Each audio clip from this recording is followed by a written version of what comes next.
Olá pessoal, eu sou a Ana, enfermeira obstetra. Eu me chamo Carla e sou psicóloga. Olá, e eu sou a Ellen, enfermeira. Nós já trabalhamos há algum tempo com a saúde da mulher e criamos esse canal Universo Feminino Mulher e Suas Fases com o intuito de falar das diversas fases que nós mulheres vivenciamos ao longo da vida. E hoje nós vamos falar então sobre o período gestacional, por ser um período de intensas transformações para a mulher. Espero que vocês gostem do conteúdo que foi preparado com muito amor e carinho. Deixe seu like, se inscreva no canal, se quiser interagir é só comentar.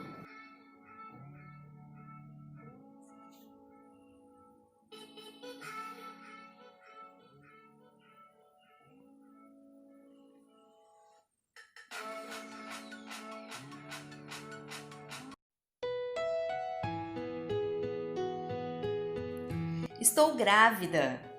Para muitas mulheres, a realização de um sonho, para outras, um susto, mas certamente para todas, o início de um momento mágico, cheio de transformações e descobertas. O entendimento das etapas do período gestacional é de extrema importância, e a forma ideal e segura é através da adesão ao pré-natal. As consultas de pré-natal, elas permitem tirar todas as dúvidas, que não são poucas, trocar experiências, entender as transformações e minimizar os anseios. Toda gestante ela tem o direito à consulta pré-natal, e o número de consultas é seguido de acordo com o Ministério da Saúde, onde minimamente deve-se ter 6 consultas. Porém, o ideal é que se tenha consultas mensais até a 28ª semana, quinzenais da 28ª até a 36ª semana e semanais até o parto. Durante as consultas, além de ser realizado o exame físico, onde é possível ver a medida do fundo uterino, auscultar os BCFs, que são os batimentos cardiofetais, cuidado com as mamas, a pele da gestante, são também avaliados os exames de rotina, que são solicitados por trimestres, prescritos medicamentos indicados para contribuir na boa evolução do embrião, isso desde o início da gestação, avaliação do cartão vacinal da gestante, além da identificação de fatores de riscos que podem influenciar na gestação e no desenvolvimento saudável do seu bebê. O pré-natal ele é realizado em revezamento, geralmente por um profissional médico e enfermeiro. E quando necessário, estes profissionais encaminham o pré-natal de alto risco. Todos esses profissionais estarão articulados e prestando assistência integral durante toda a gestação. Então, procure não faltar às consultas e fazer o máximo de proveito desse cuidado dedicado exclusivamente a você e seu bebê. Para entender cada momento que está vivendo, a mamãe precisa saber a sua idade gestacional. E muitas vezes isso gera muitas dúvidas, pois o correto é ser feita a contagem por semanas. Basicamente, cada mês tem 4 semanas e meia. Então, para entender, 4 semanas e meia corresponde a 1 mês de gestação. 9 semanas correspondem a 2 meses de gestação. 13 semanas e meia correspondem a 3 meses de gestação. E assim por diante, até o período ideal para o nascimento do seu bebê. Todas essas informações constam na caderneta da gestante, que é fornecida pelo Ministério da Saúde e cedida logo na primeira consulta de pré-natal. Essa caderneta é muito importante, pois ela consta todos os dados sobre você e sua gestação. Agora eu vou falar sobre os exames complementares de imagem, as ultrassonografias. Em pré-natal realizada em rede pública, elas serão realizadas a cada trimestre.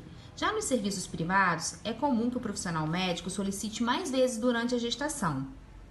No primeiro trimestre da gestação, ou seja, até a 13ª semana, é importante para avaliar a idade gestacional, o número de embriões e se a implantação desse embrião se deu intrauterina, descartando gravidez ectópica nas trompas. Já no segundo e terceiro trimestre, avalia-se o desenvolvimento fetal, a saúde da placenta, a posição do feto e se tudo está correndo conforme o esperado. Fazer o exame de ultrassonografia antes da 7ª semana pode gerar ansiedade e incertezas, pois somente a partir desse período que é possível visualizar o saco gestacional, o embrião e os batimentos cardiofetais.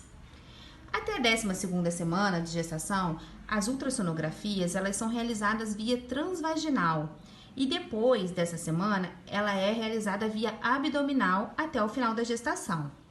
Existem 3 ultrassonografias consideradas extremamente importantes durante o período gestacional para a identificação de fatores de risco, tanto materno quanto para o feto.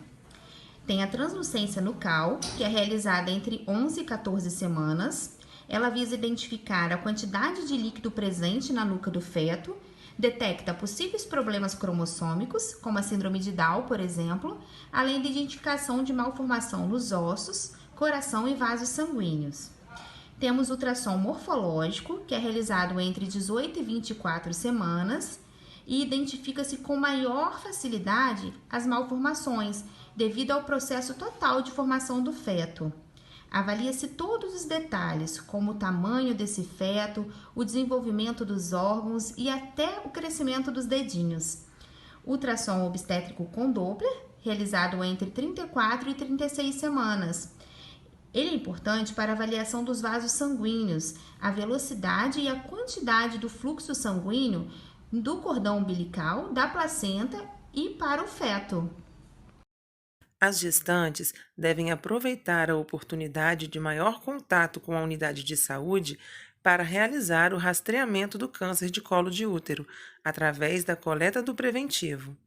Esse exame pode ser realizado em qualquer período da gestação, preferencialmente entre o 4º e o 7º mês. Agora vamos falar um pouco sobre o desenvolvimento intrauterino. A partir de 4 semanas, já é um embrião com 3 segmentos diferentes, que serão os tecidos e os órgãos do bebê. O primeiro a surgir é o tubo neural, que depois formará a medula espinhal e o cérebro do bebê.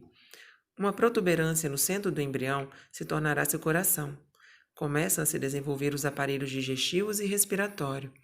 Há um importante desenvolvimento do cérebro e surgem protuberâncias que darão formas aos braços e pernas.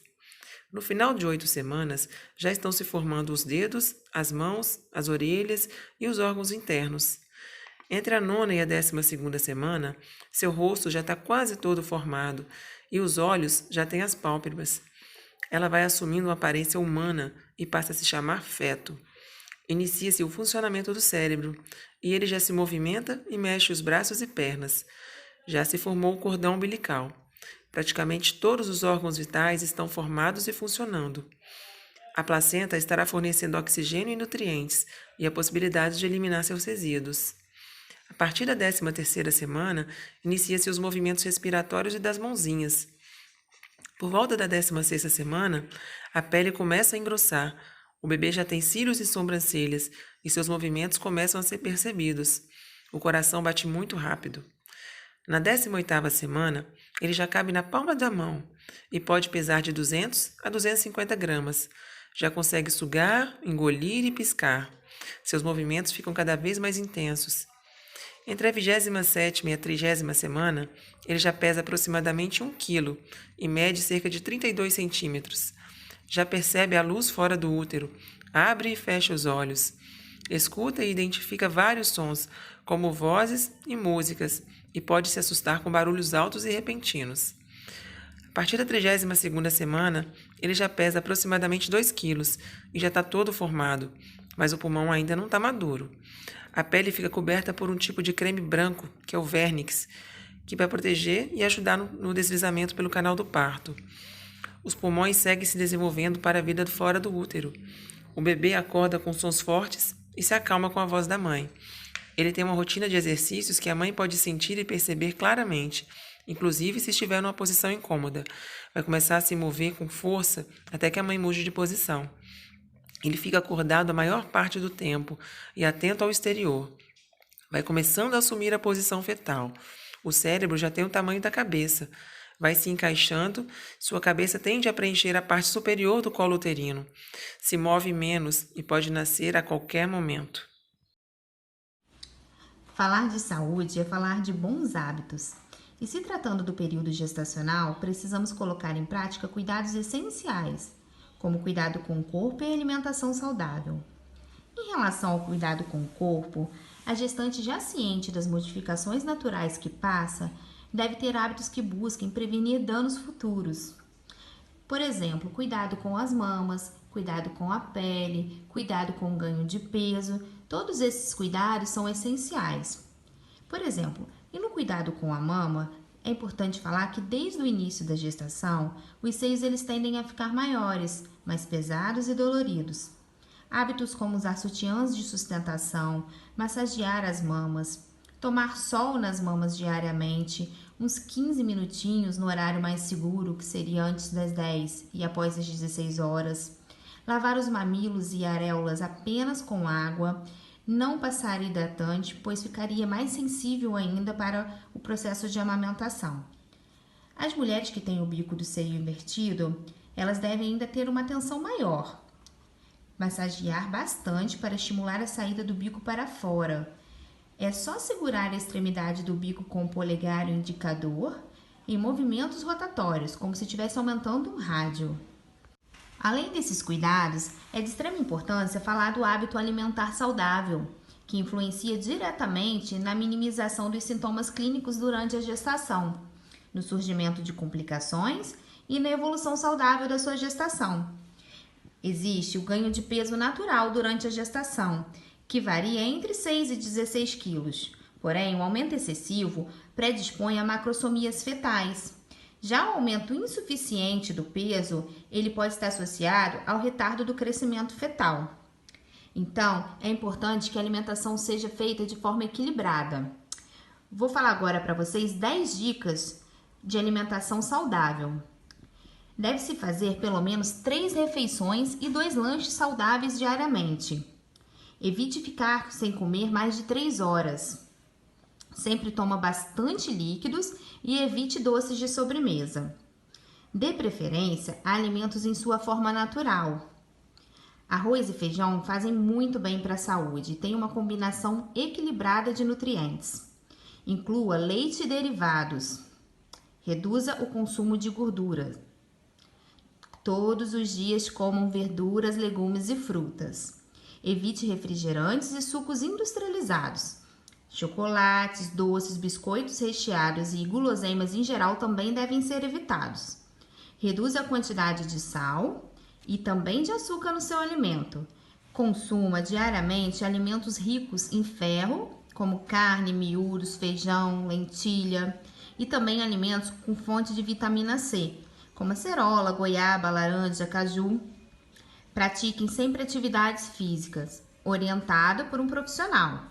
E além de tudo, mamãe, evitar bebidas alcoólicas e o cigarro durante a gestação. Como dito anteriormente, os hábitos saudáveis influenciam diretamente na intensidade dos sintomas clínicos da gestação. Eles costumam ser mais intensos no primeiro e terceiro trimestre da gestação. Raramente, algumas mulheres não sentem absolutamente nada durante toda a gestação. Outras sentem todos os sintomas.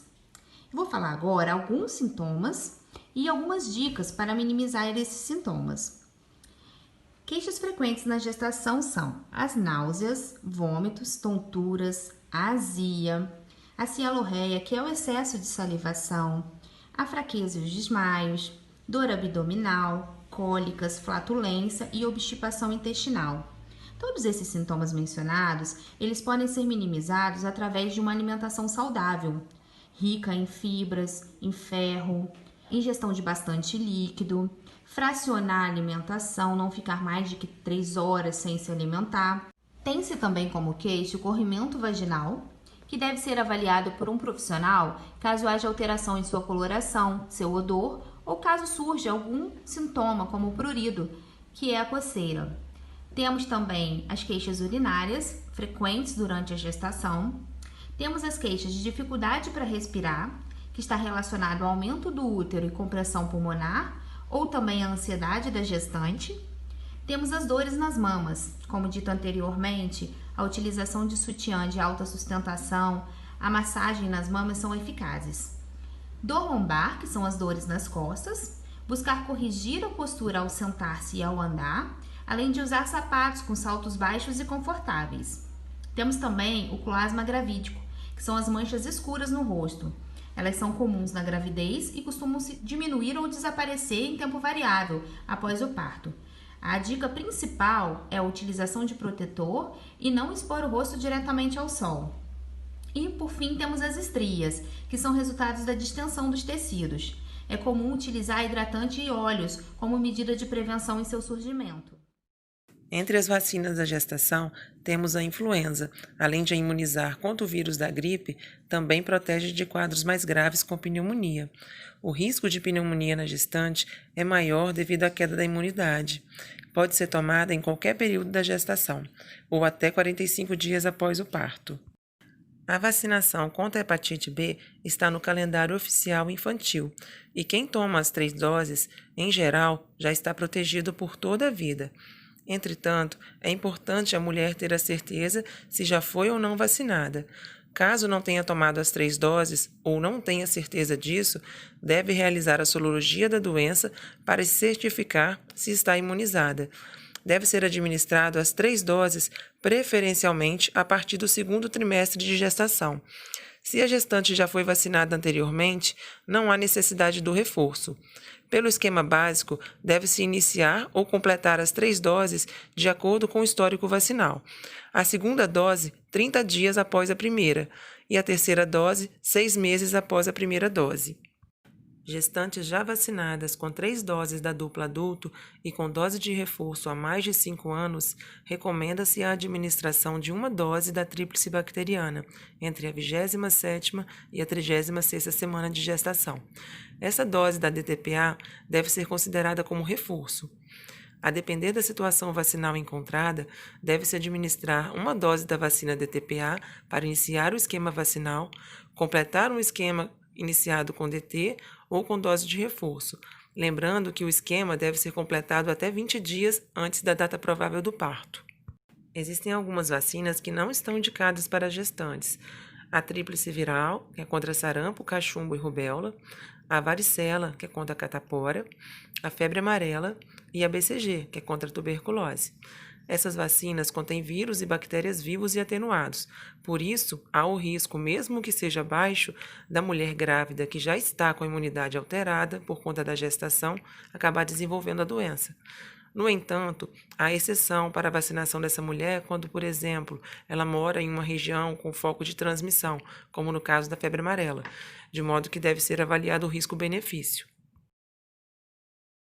Durante a gestação, podem ocorrer intercorrências ameaçando a vida da mãe e do feto, exigindo um atendimento imediato e qualificado.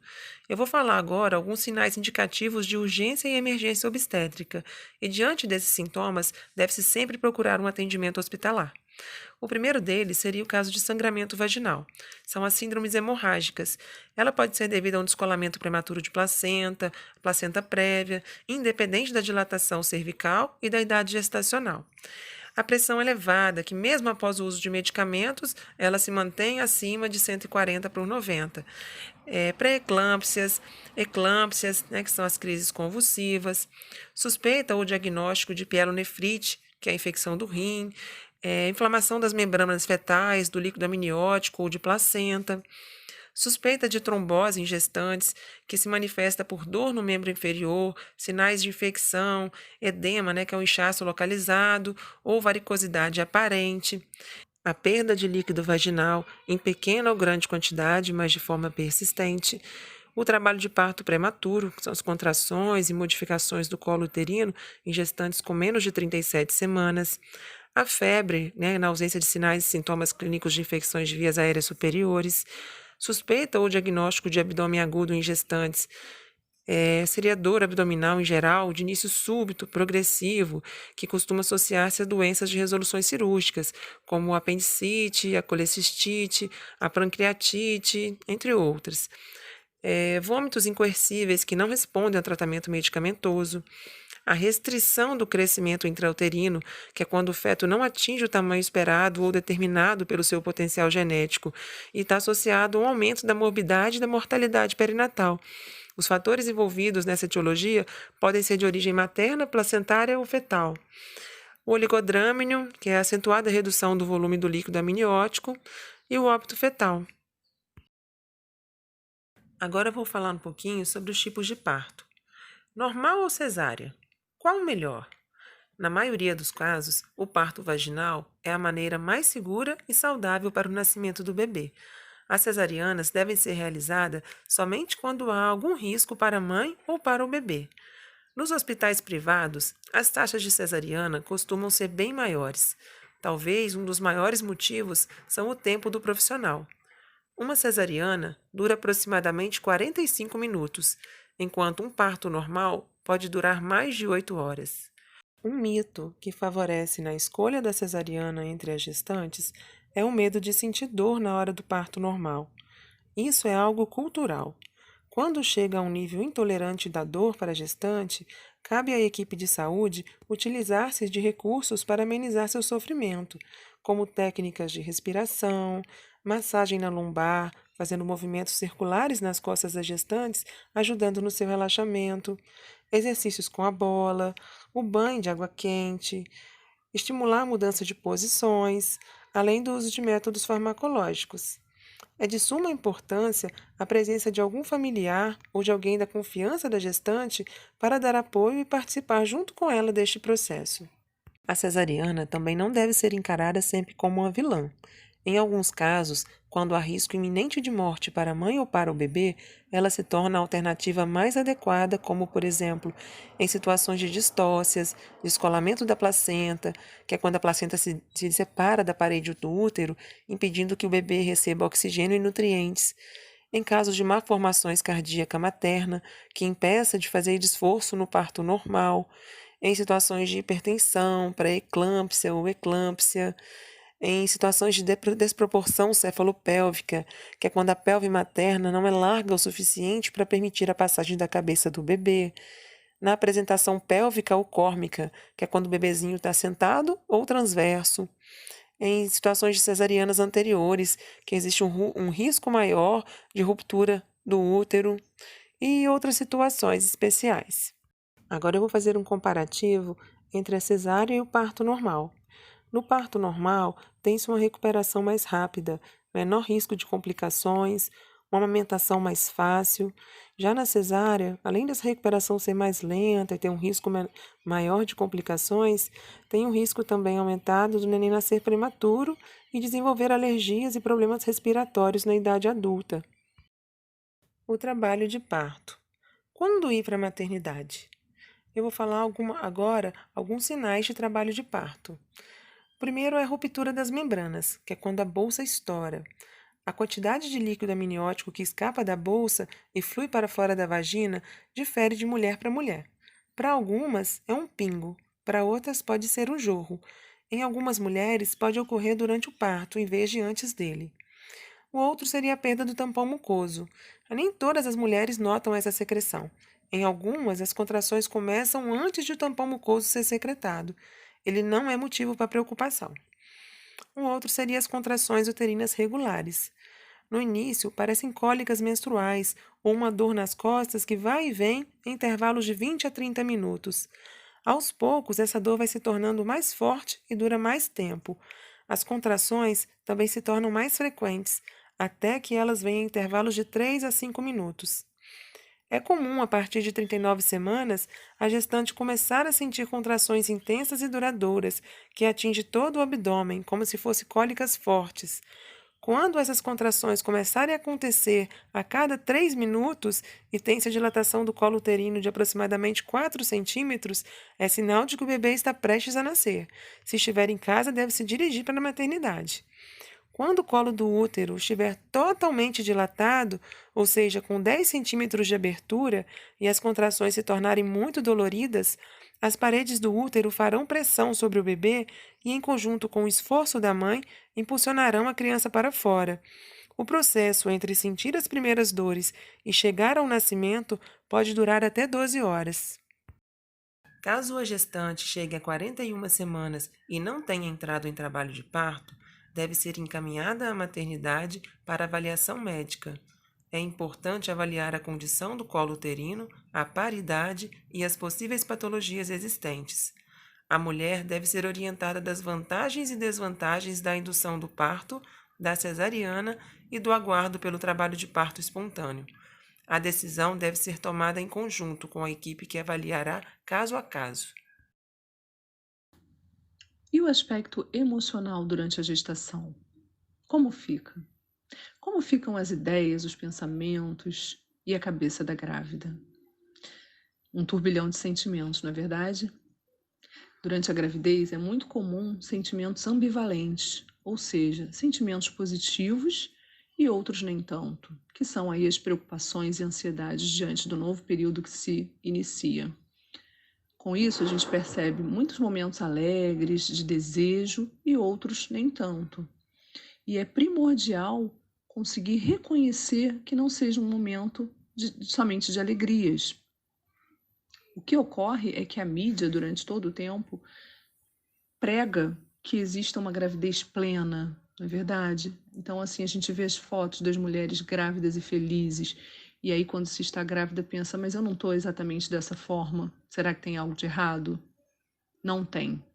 A primeira coisa é reconhecer que esse momento é realmente um momento de muitas descobertas, de muitas adaptações que são necessárias internamente, então que é natural que existam as preocupações. Afinal de contas, não tem como, durante os 9 meses, estar completamente preparado para a chegada de uma nova vida. É primordial entender esse processo como um processo contínuo, que vai desde o desejo de engravidar até o nascimento e muito depois do nascimento, onde vêm as descobertas, onde vêm as experiências realmente. Muitas dessas dúvidas podem ser tiradas durante o pré-natal. Porém, algumas inseguranças têm mais a ver com os sentimentos e cobranças relacionadas à maternidade. E o que ajuda nesse momento é ter uma rede de apoio, que seria uma rede de relações em que se reconhece um valor afetivo. Pessoas de sua referência que costumam ajudar em momentos difíceis. Amigas que já são mães costumam ser ótimas aliadas, pois acabam trazendo as experiências e contando como passaram por essa fase. Só de você saber que as outras também tiveram seus anseios já é uma forma de se sentir acolhida. Então, esse é o momento de reconhecer pessoas importantes na sua vida, que fazem parte do seu círculo de confiança, que irão te ouvir com disponibilidade e sem julgamento, podendo te fazer se sentir mais segura e confiante e ajudando a não se sentir sozinha. As alterações de humor, assim como irritabilidade e raiva, são comuns durante a gestação. Afinal, a grávida se encontra diante de muitas influências. Seu corpo que está em transformação, preocupações com sua saúde e do bebê, o aspecto financeiro, como vai ser o retorno ao mercado de trabalho, mudanças no arranjo familiar, preocupação com a estrutura que ela irá conseguir proporcionar ao bebê. Nesse caso, uma dica muito importante é se cobrar menos e ir tendo bastante diálogo com o pai e com as pessoas da rede de apoio. São ações que ajudam a assimilar e ir aos poucos resolvendo essas questões. Se por um lado não é um momento de ficar passiva diante de tudo, também é necessário perceber que não são situações que se resolvam de um dia para o outro, mas sim exigem paciência para lidar com cada uma delas. E diante da rotina cansativa, do inchaço das pernas, das dores na coluna, de todas as dúvidas, como você tem se tratado? Você tem se permitido momentos de prazer, de lazer e de tranquilidade? Um momento em que não se pense nas preocupações, que se possa colocar as pernas para o alto ou tomar um banho demorado? Faça acontecer esses momentos, pois eles são uma ótima oportunidade de contato com você, com seu corpo e com o seu bebê. Você já sabe o sexo? Ele já tem um nome? Aproveite para conversar com ele, acariciar e ir desenvolvendo um vínculo. O bebê já pode perceber seu tom de voz e a forma como você o trata. Por isso é fundamental que já aconteça esse estímulo e esse contato, numa relação que já se iniciou muito antes do que se imagina, que vai fazer bem para o seu filho, que pode se sentir mais seguro, e principalmente para você, que já vai poder, no contato com ele, amadurecer como mãe, exercitar sua maternidade e demonstrar seu amor e carinho.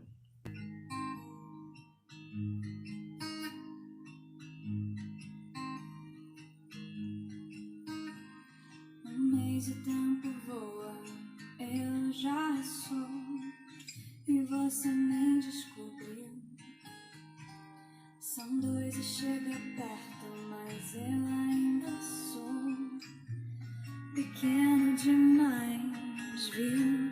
3 meses e o tormento, esse teu sofrimento, eu também já posso sentir.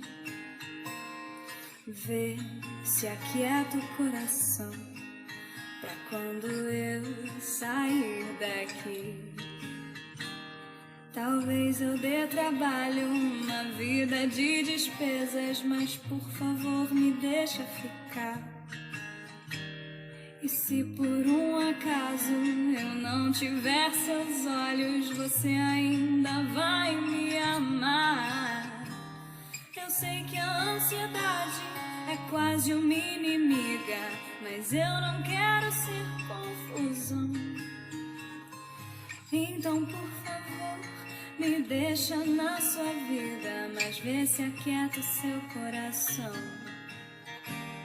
Se é tempestade, todo medo, se for arrependimento, por favor, tira daí. Você ainda não me tem inteiro, nem me conhece direito, mas já posso te ouvir. E quando a barriga for crescendo, você ainda vai ser linda, eu nem preciso te ver. Seca o choro e fica aqui comigo, que até assim, tristinha, eu já sei que eu amo você. 4 meses tempo, eu te imploro paciência. Eu vim do céu por causa do amor. No 5º faltam 4 e eu aposto que os presentes já estão vindo em rosa ou azul. E quando chega o 6º, todo mundo já vê que você não anda sozinha. No 7º eu já tenho lencinhos com meu nome. Desculpa, pai, mas ela é só minha. Se é tempestade, todo medo, se for arrependimento, por favor, tira daí. Você ainda não me tem inteiro, nem me conhece direito, mas já posso te ouvir. E quando a barriga for crescendo, você ainda vai ser linda, eu nem preciso te ver. Seca o choro e fica aqui comigo, que até assim, tristinha, eu já sei que eu amo você. 8º mês aguenta, que eu já tô chegando. Só quero um jeito de te encontrar. No 9º vem a pressa, a dor, o choro, a gente. Desculpa você ter que sangrar. E por mais uns anos você vai fazer planos, pensando se eles servem pra mim.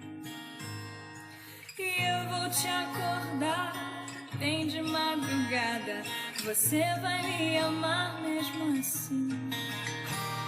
O meu primeiro passo vai ser no seu abraço, me segura quando eu cair. E no final do dia é só a tua voz que vai poder me fazer dormir. Se é tempestade, todo medo, se for arrependimento, por favor, tira daí. Você ainda não me tem inteiro, nem me conhece direito, mas já posso te ouvir. E quando a barriga for crescendo, você ainda vai ser linda, eu nem preciso te ver. Seca o choro e fica aqui comigo, que até assim, tristinha, eu já sei que eu amo você.